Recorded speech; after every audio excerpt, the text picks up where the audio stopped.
Hi, and good morning. I'm Dr. Arlen Myers. I'm President and CEO of the Society of Physician Entrepreneurs, and welcome to another edition of SOPE School, where we're talking about artificial intelligence in healthcare entrepreneurship. It's my pleasure to reintroduce Dr. Naruf Haider, who spoke to us a couple of weeks ago. And this week, or this month rather, he has graciously agreed to share his experience and talk to us about overcoming the barriers to AI dissemination and implementation. So, Ruth, thanks again for joining. Thanks, Arlen. Briefly, this is Module 5, so welcome. I'm an internist and informaticist, currently focusing on omnichannel care in the virtual space and physician well-being, obviously, and AI at Carillion Clinic. Today, we'll be talking about something that I'm fascinated with, about leading change, implementing AI, and overcoming barriers and examining some boosters. Let's see here. So we talked about the objectives just now, and let's do a brief level up. When we talk about AI and healthcare, Arlen, I know you referred to our system as sick care, which I actually agree with. We're really talking about algorithms that process large and diverse data sets through deep and machine learning. GPT models are essentially language prediction models, and when you process complex medical data, like in healthcare, these algorithms are meant to mimic or exceed human cognition. We could debate about that, but this is just a really high-level overview on AI. You should know this by now in Module 5. So remember, AI predictive models are probabilistic and contextual.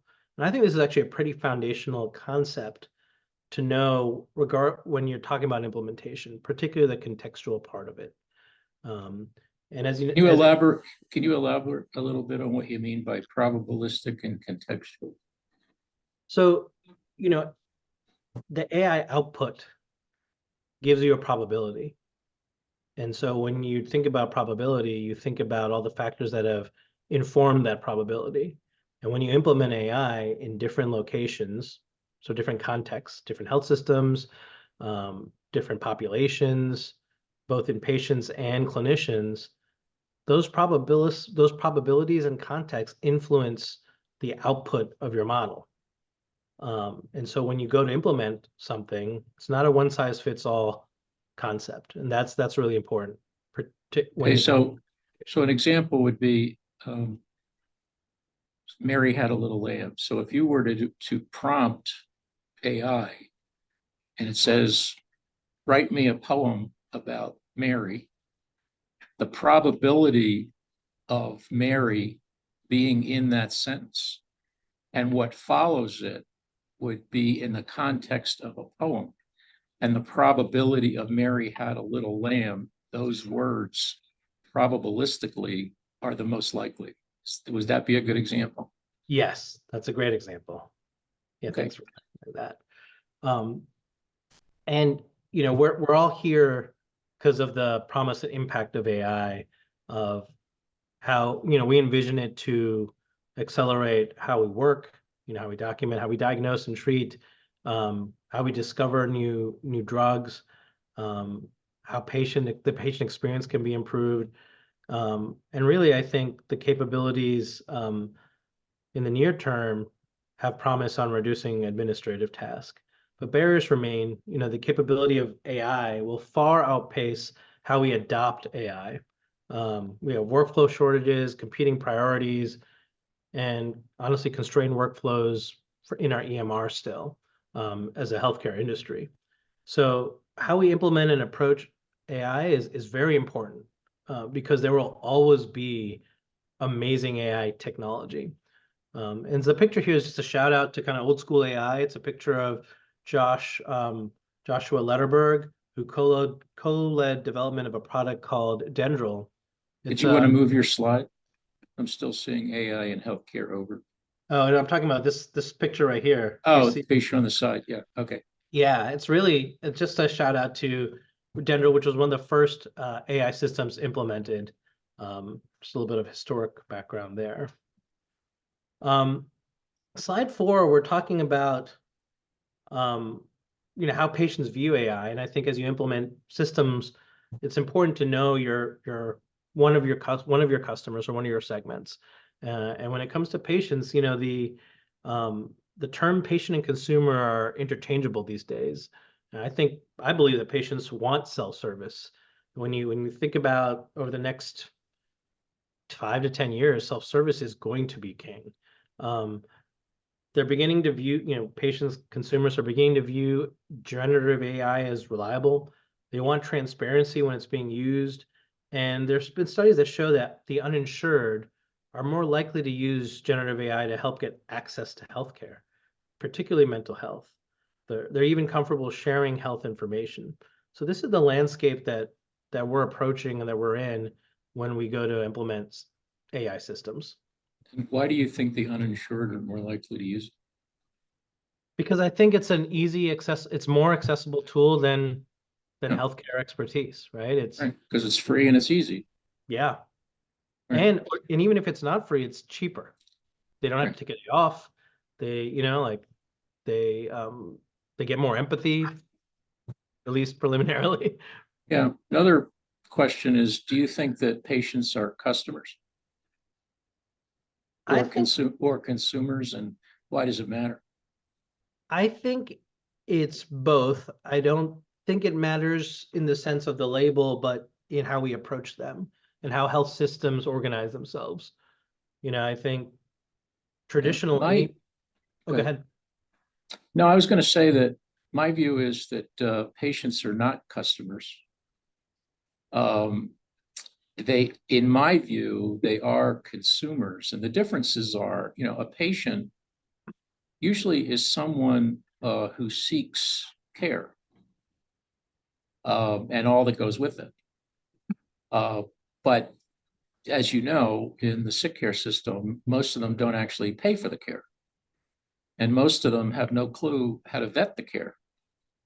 So if my view of a customer uh, is someone who desires a good or service and is willing and able to pay for it either directly or indirectly. Now, not always, because some customers are looking for stuff for free, but I think it affects the mindset of how you address and view a consumer. Now, a consumer is someone who uses or consumes the product or service, which ultimately is the patient. But I think that it sends people down a rabbit hole treating patients as customers. First of all, it pisses off doctors. People, if for nothing else, but for all the reasons. And secondly, what happens is that, and this is just all my riff, that patients who are considered to be customers are treated differently, and they value different things. The headline, in my view, is they don't value, despite what people say, quality. So if you ask doctors, so there's a values gap in this particular instance between what doctors value the most and what patients value the most. Now, in this time and place, doctors generally still value quality of care and outcomes, whether that's what they say. Whether they actually do it or not is another story. But if you ask customers or patients or consumers or whatever you want to call them, clients, partners, prosumers, there's a whole list of titles. They're primarily interested in non-quality value factors: speed, transparency, convenience, simplicity, equitable access, the experience. And they use the experience as a proxy for quality. Mm.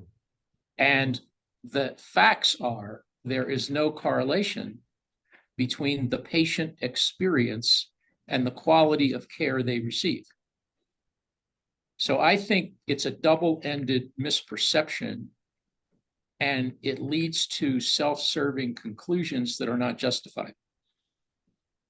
So that's my riff on consumers versus patient. That actually sounds like an entire lecture. Yeah, That well, go into funny you should mention it. Oh, so then Maria, do you want to ask your question?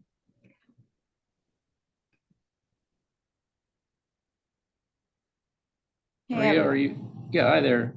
Hi. So why don't you ask your question, Maria? Hi, nice to see you again. Thanks for joining us. So ask your question. Yeah, so that is very interesting because that is something they have changed the textbook. We cannot call them patients. We have to call them clients. That's what we teach the students in the previous program where I was teaching. And so now I'm listening to this conversation of consumers versus patients.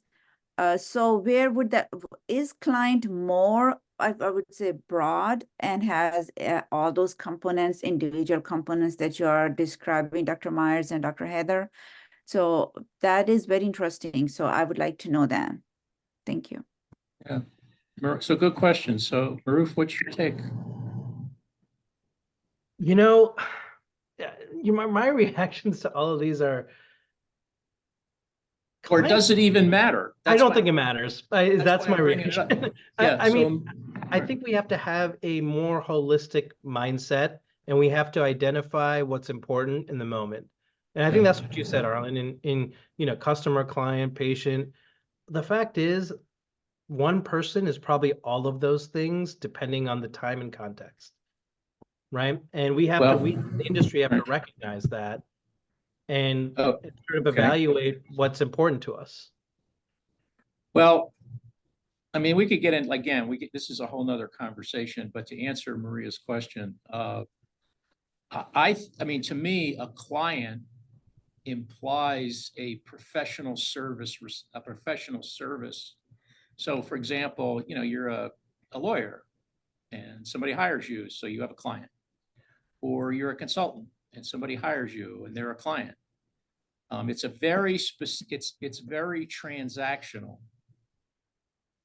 I pay you to deliver a will. I pay you to give me advice for 6 months, whatever the scenario happens to be.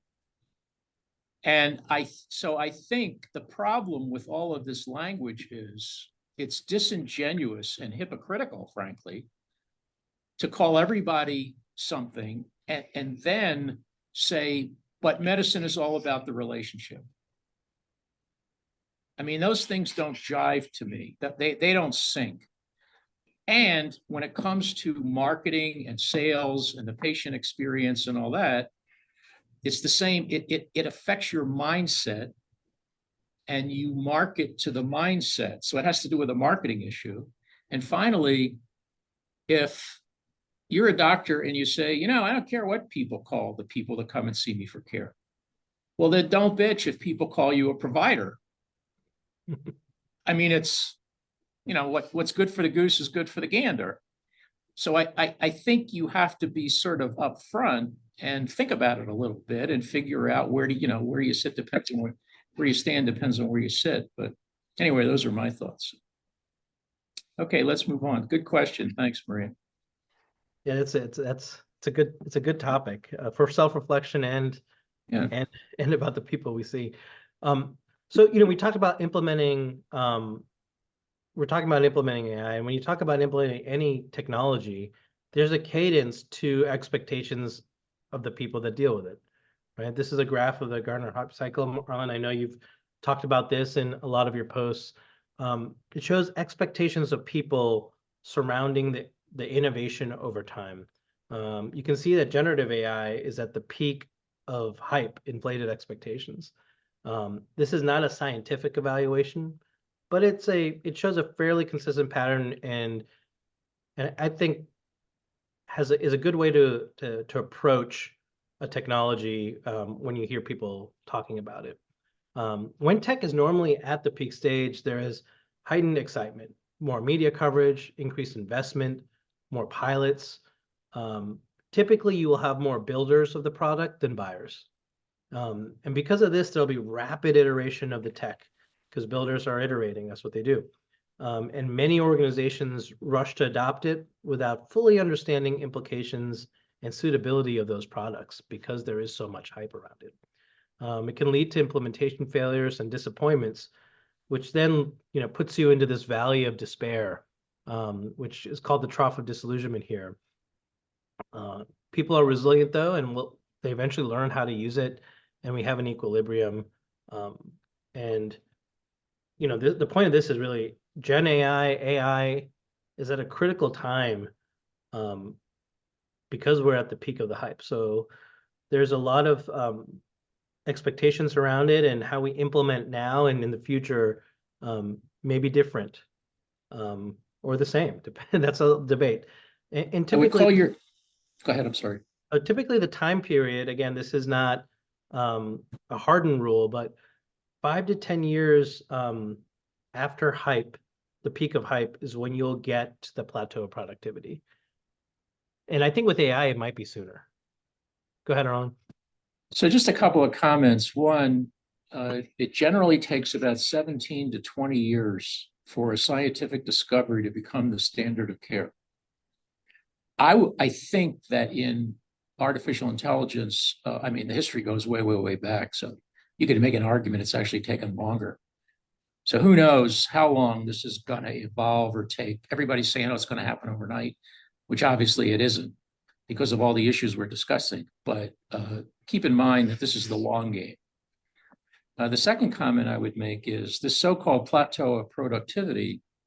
I guess I would ask you, Maruf, and maybe other people in the audience, have you noticed an increase in your productivity as an individual since the introduction of, let's just say, large language models?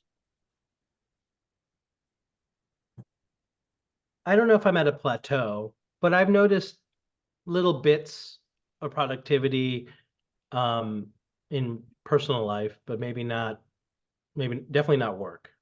Right. So a couple comments. If you're not familiar with the Solow paradox, SOLOW, it's named after a Nobel Prize winning economist who actually just died at MIT.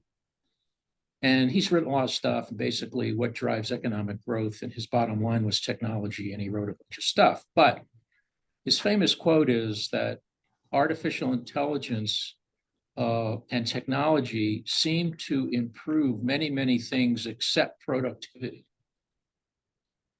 And it takes a very long time, if at all, for these things to actually improve productivity. I mean, if you think about it, have all of the iPhone apps on your phone made you more productive?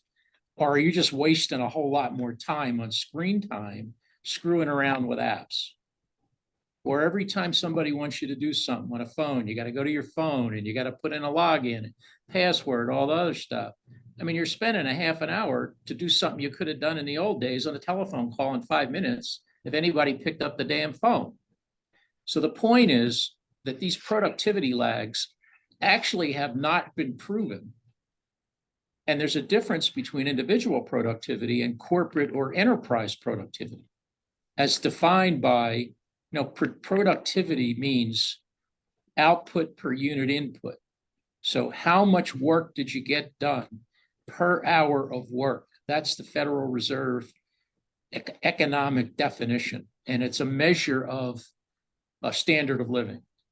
The hypothesis is the more productive the economy, the higher the standard of living.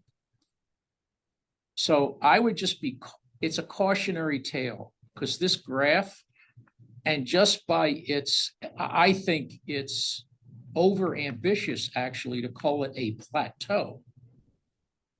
You would think that the productivity, if it actually promised what it preaches, or preaches what it promised, that curve would be a positive slope, not flat. And you can see that the curve, as you're looking at it, is actually curving downward, where there's an inflection point in the middle just after computer vision. Yeah, it's so probably not a straight line. It's probably like Yeah, like who knows? We don't know. So I would caution you about drinking that Kool-Aid at this point. Well, I think the important part is that it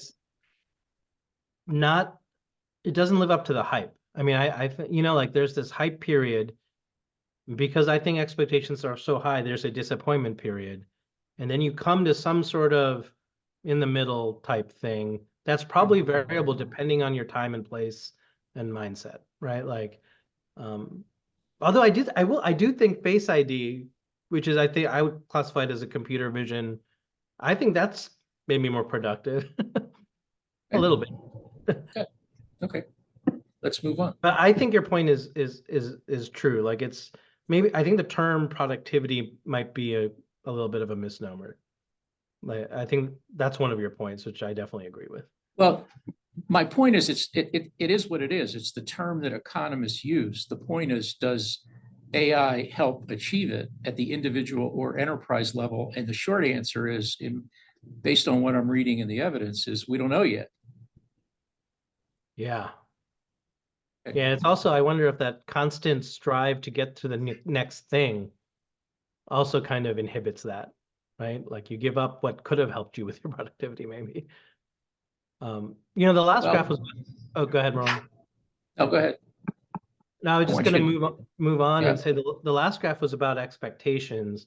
This graph is about adoption, and the population of if you were to categorize the population of how they adopt things. This is an attempt to do that.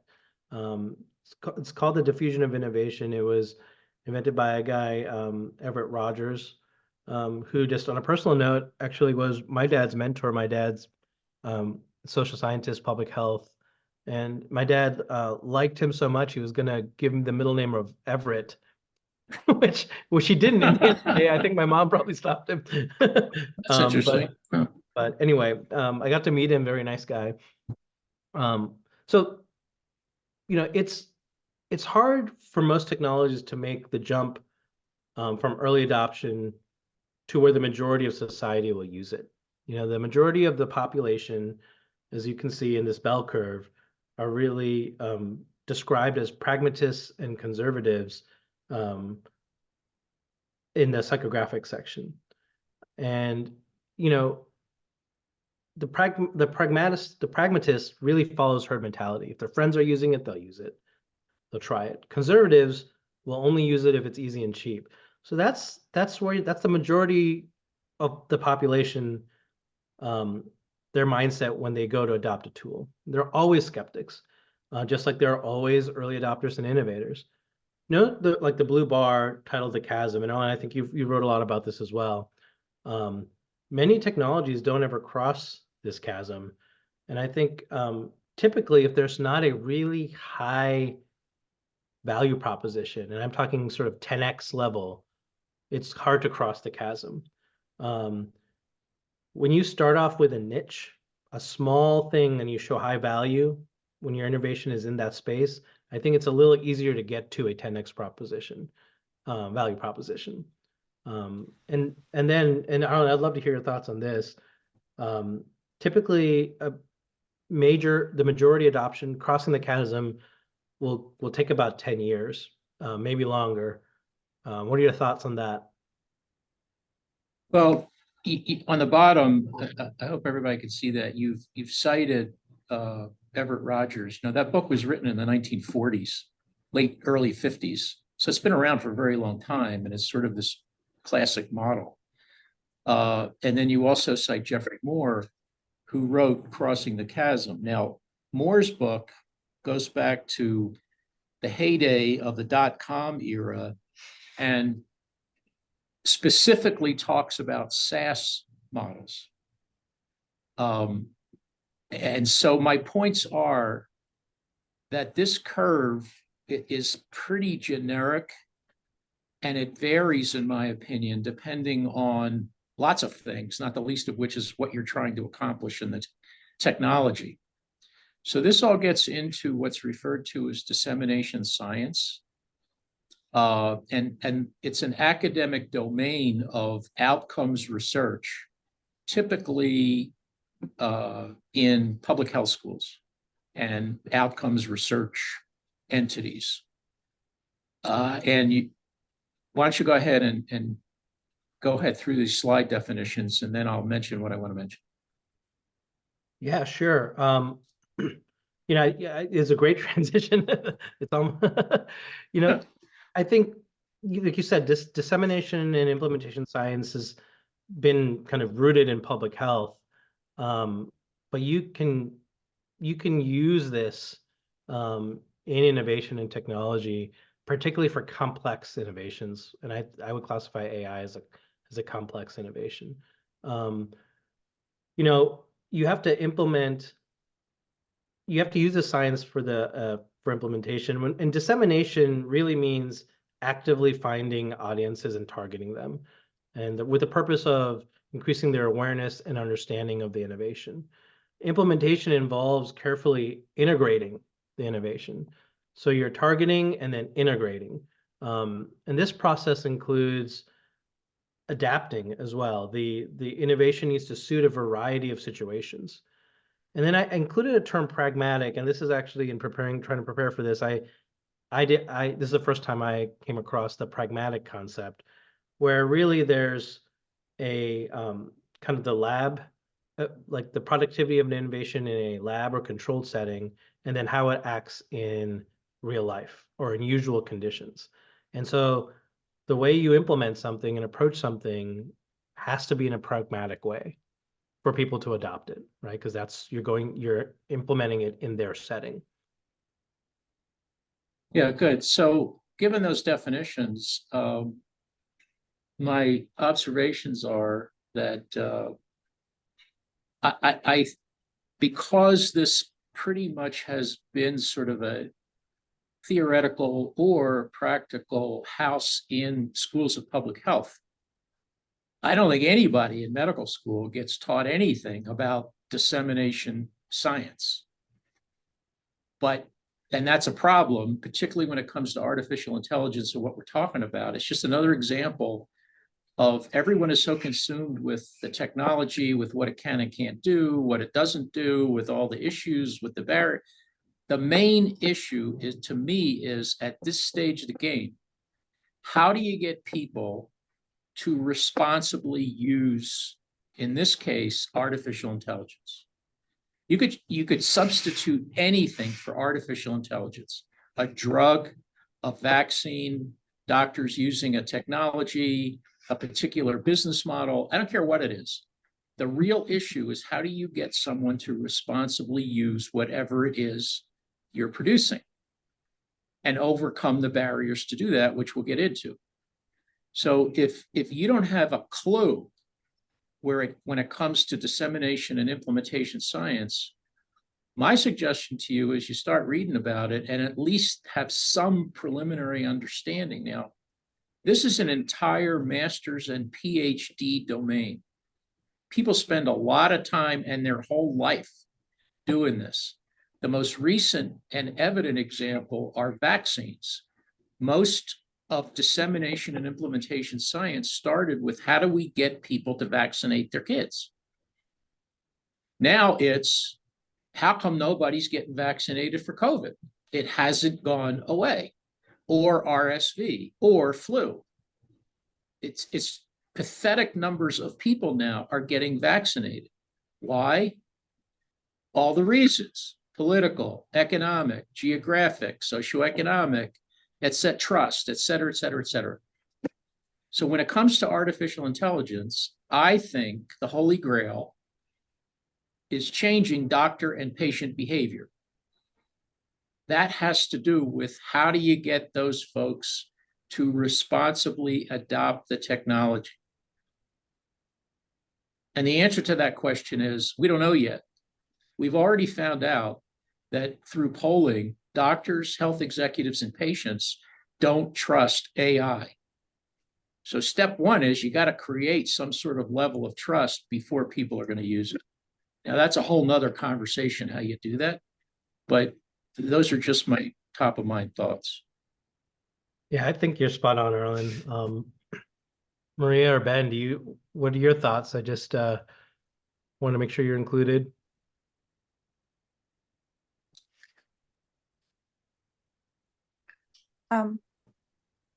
That is a really valid point Dr. Myers just brought up, because that is something I am actively working on right now. How do we use that responsibly within health professions? And I'm just following your advice and reading more on that. Yeah, I there's don't a lot know. of, Yeah. I have Yeah. students that I'm teaching them, but again, the question is how much time do we devote in a course on dissemination and implementation science, and how much time should we devote on actually talking about what is a responsibility in this sentence, like when we say responsible use. So what is that responsibility piece? And that responsibility piece, who is responsible for establishing that responsibility? So that is, right now it's a big mess on the table. So we have to, I think, go thread by thread and to figure out how we are going to do that. Ben or Avnish, I think you're new to these things. Do you have anything to say or anything you want to add?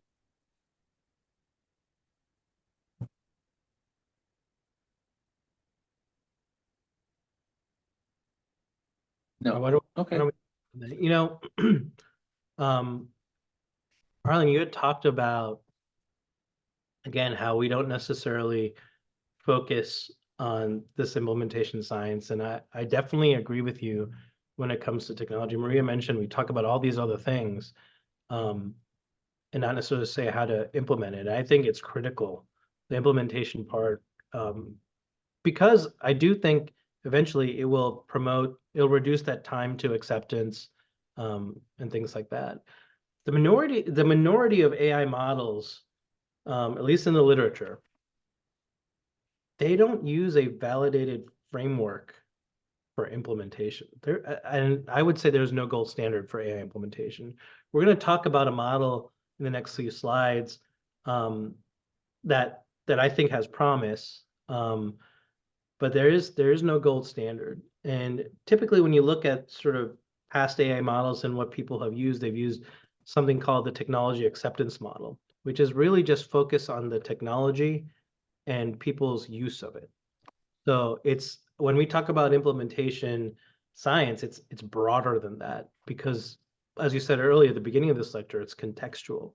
And simply just looking at acceptance rates is not really going to get you to the learnings you need to have a successful implementation. I do want to shout out that there was in reading about this and looking at the most current literature, there's a artificial intelligence quality implementation framework that's being worked on, and they're touting it as, a best practice to implement AI. It's very experimental, and I don't even think their recommendations will come out till the end of this year. So that's just something to look out for, in the implementation science world. The next few slides, we're going to talk about a framework called PRISM and REAIM. Oh, sorry about that. My computer just to go back, just to make one point. There's something that is evolving that are called AI maturity models. It's very similar to what happened many, many years ago with EHR implementation models that HIMSS came out with, like 1 to 7. And if you did all the stuff and checked off all the boxes, you were a 7. And if you're just getting started and didn't do what you're supposed to do, appropriate use, all that, you were a 1. So we're seeing lots and lots of different AI maturity models that essentially try to frame the question, where are you in the journey as an enterprise? There are lots of problems with that. There's no standard one. The outcomes are different. The terms are different. How you measure it, the difficulty of doing it, et cetera, et cetera, et cetera. So there's really no readily acceptable one. Some people have suggested, rather than an AI maturity model, an AI readiness assessment, which is basically, how do you start? And are you prepared to start? Have you done your homework? What have you done as far as people, process, data, et cetera, et cetera, et cetera, infrastructure, technology, all that stuff? And sometimes that's more helpful. And even more so, how do you compare to other similar enterprises, whether you're a rural hospital, an academic medical center, whatever it may be? So I think it's fair to say that the present state of the art in terms of implementation, readiness, maturity models is still evolving. I think it's better to pick one and just do something rather than wait for everybody to get on board, because that's going to take a while. So just pick one and accept the fact that there's some limitations. Obviously, safety and effectiveness is a big deal.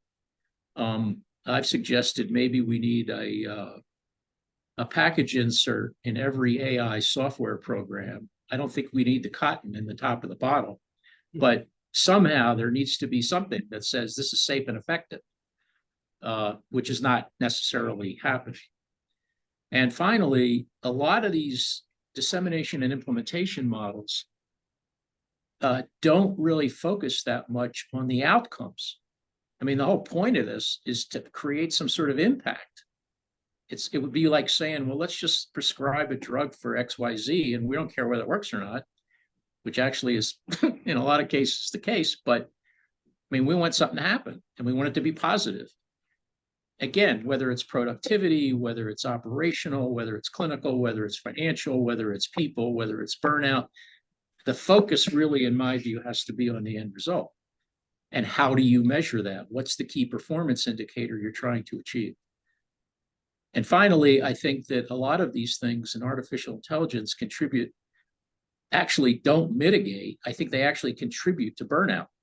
I think they have a relatively high burnout impact factor because of technological overload and cognitive overload.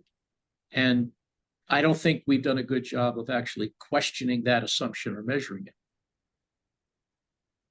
No, I think that's a good point. And then, with AI in particular, and the drift that can occur, that like, are we achieving the outcomes we want to achieve is even more critical to have that assessment regularly and continuously.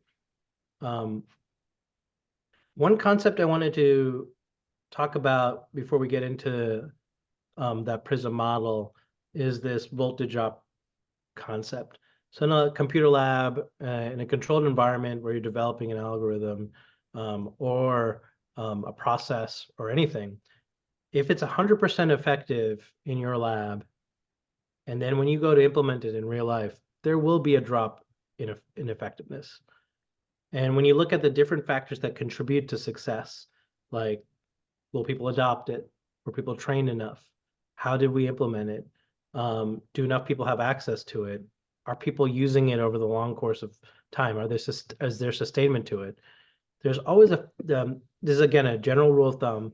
There's about a 50% drop when you aggregate all those success factors together per factor. And papers will say this yields a 3% benefit. So you have something that's 100%. If you kind of ignore all these factors and don't have a mindset around it, your 100% effective innovation could potentially get to just 3% benefit. So I think the concept to know here is that it's never going to be as good as it was in the lab.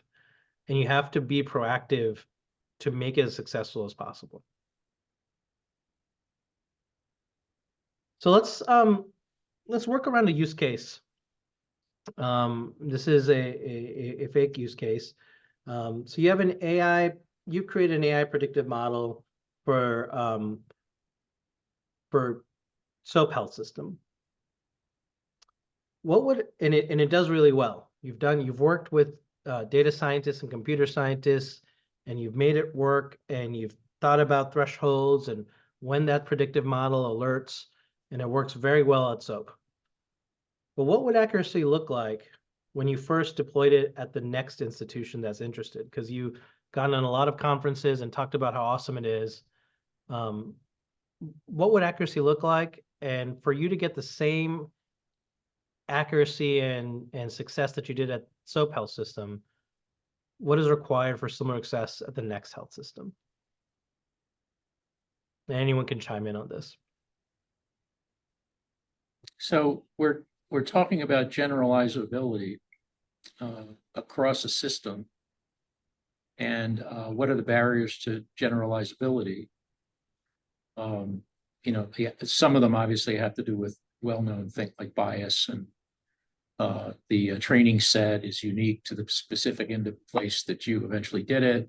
Is the training set applicable to other hospitals? Is the technology constantly evolving? So how does it change from place to place to place? I mean, in reference to adoption and penetration, I would, I mean, just looking at it from a systemic level, just a couple of things if you're interested in selling your product to a hospital that's AI. This gets to the issue of, are you selling a point solution or are you selling a platform? Are you selling a point solution to a single entity for a single use? The Department of Radiology at SOPE Health versus an 18-state integrated delivery network that's going to span across all the different departments, and how are they going to use it? You have issues with culture. So hospital X acquires hospital Y, and not only now do you have the integration cultural clashes, but now you have dissemination and implementation issues, because people are going to look at it differently. And, you know, an academic medical center buys a 300-bed community hospital. I mean, that's going to create problems in terms of culture and adoption and all the other stuff we're talking about.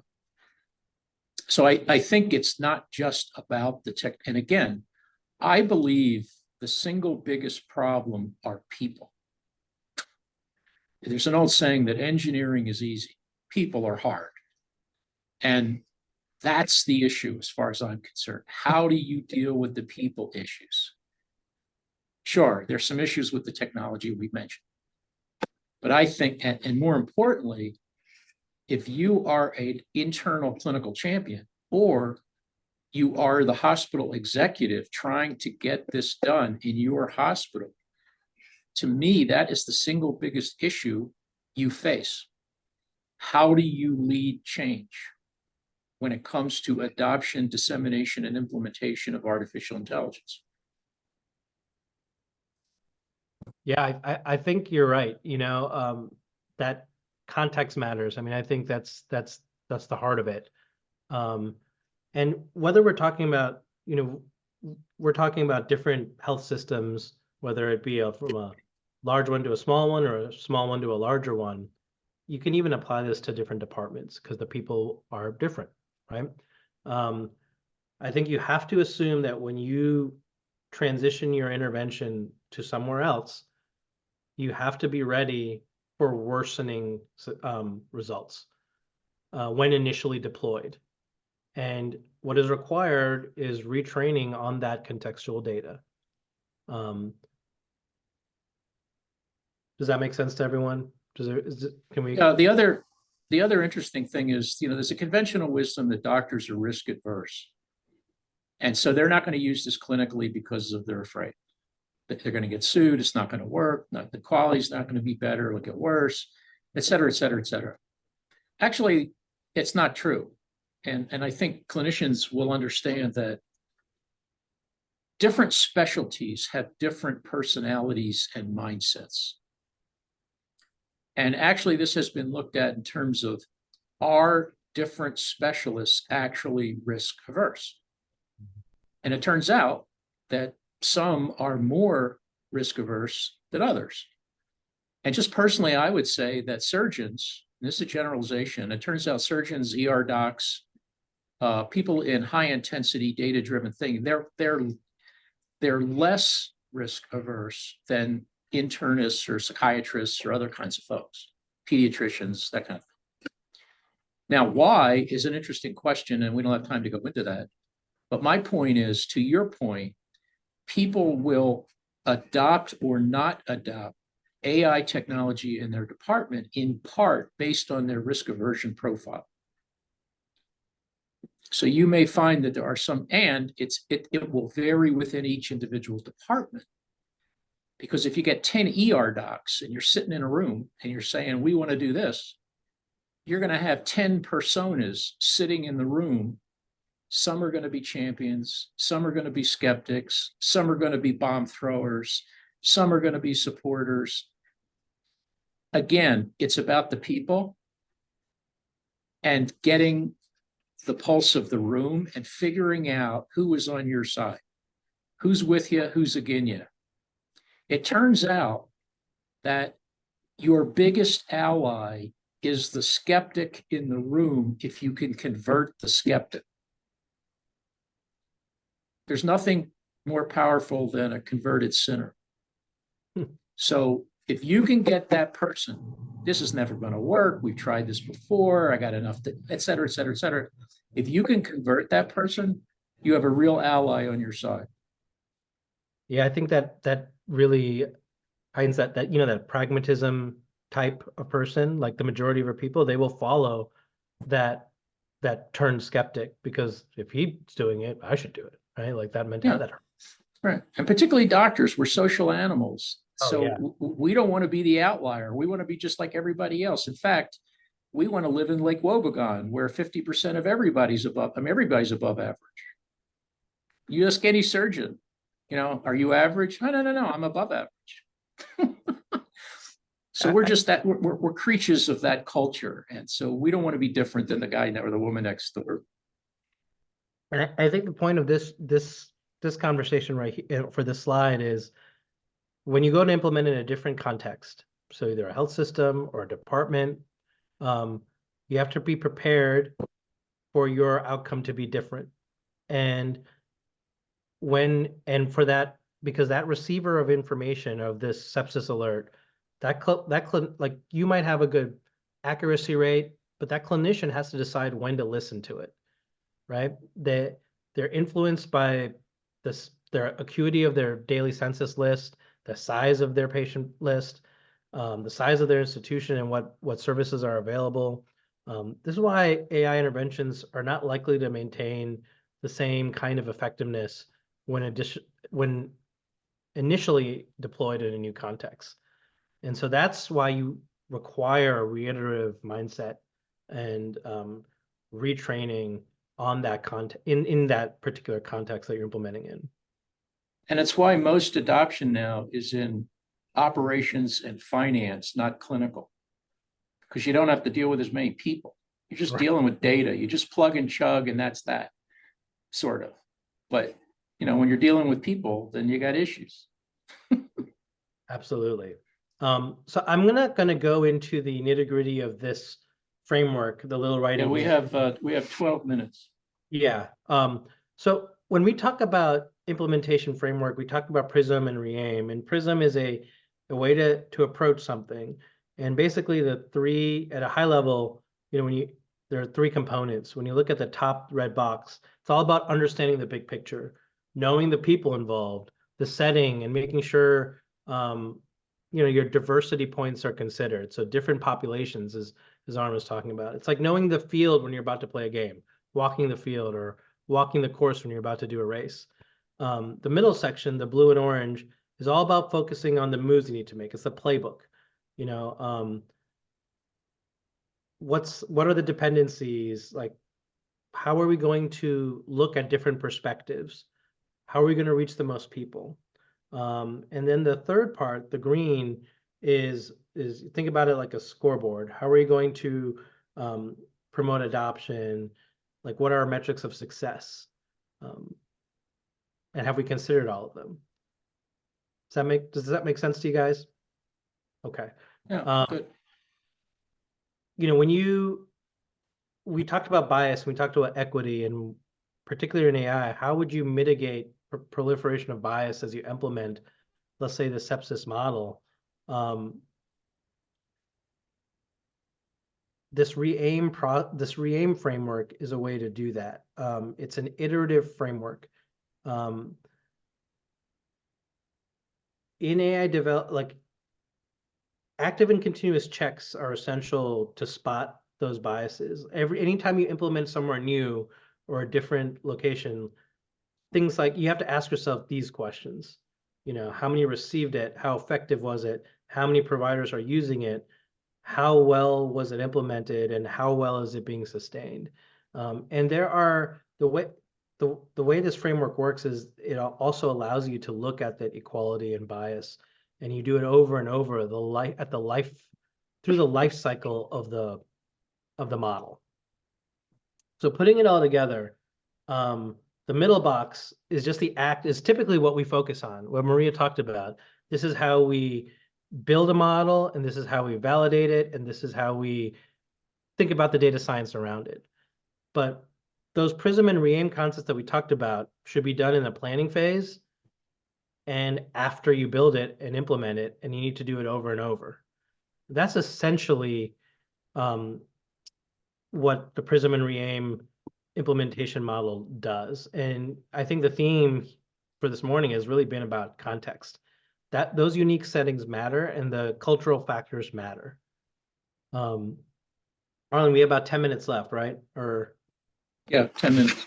okay, so why don't we talk about, and I think also another component of this talk really has been about that leadership mindset and how to approach culture and people. And so let's talk about that and we can end there. I put this quote up. I really like this quote. You know, today we face the task of understanding and governing 21st century technologies with a 20th century mindset and 19th century institutions. I feel like it captures what we're trying to do really well. It was said by Klaus Schwab, who's the founder of the World Economic Forum. He's an economist, and he was talking about the fourth industrial revolution, which Arlen, I know you've also written about. And I took this quote and I put it into ChatGPT and said, give me a mantra that personifies this quote. And I think it did a pretty good job. You know, systems, not technologies, empowering, not determining, meaning like you have to empower groups of people, and working by design, not default. So it's really saying, do as I say is not the right way to do it anymore. And so when we talk about approaches and how to approach problems, there's really different ways to look at it. And there's technical challenges and adaptive challenges. And I'm going to define those for you here. Technical challenges, there's a really clear problem. And it can be addressed by expertise by one or a few people. You know, I come to you with high blood pressure, you're going to give me a medication that works. An adaptive challenge is nebulous. It comes from continuous disruption, uncertainty, and really a shift in mindset, values, and behaviors are needed. I'm coming to you with hypertension. How are you going to enable me to have a better lifestyle, not eat fatty foods, and when I'm and exercise? You know, there's no pill for that. And you telling me to do a better job is probably not going to make me change. And that's really sort of the way to think about different challenges. And you definitely cannot solve adaptive challenges with technical solutions. And that's often a mistake that people fall into. I've definitely fallen into it several times. I'm not going to go into this table other than to give you a, you know, a way to ask yourselves questions and figure it out. Adaptive leadership is really what you need to do to change people's values and beliefs. You know, people may believe that AI is going to replace their job, but really you might need to change their belief that AI is going to augment their job, and that might lead to a culture around adopting AI. Any comments to that? So just when you talk about, you know, adaptive leadership and to-dos, these mindsets need to be applied across an organization. And, you know, when I talk about these leader kinds of attributes, you might naturally just go towards the C-suite or high level, you know, leaders. But I actually think this kind of mindset needs to happen at every level, particular recognition of what my problem is here. Is this a technical problem or an adaptive problem? You know, and really asking, you know, what will healthcare look like in a decade from now? What kind of AI will I need to thrive in that, you know, in the next decade, and really focus on the adaptability, and then decide what you need to do to solve the problem. Odds are you'll need to be very fluent in adaptive and technical. I think we're trained to be technical solvers for the most part, and not adaptive solvers.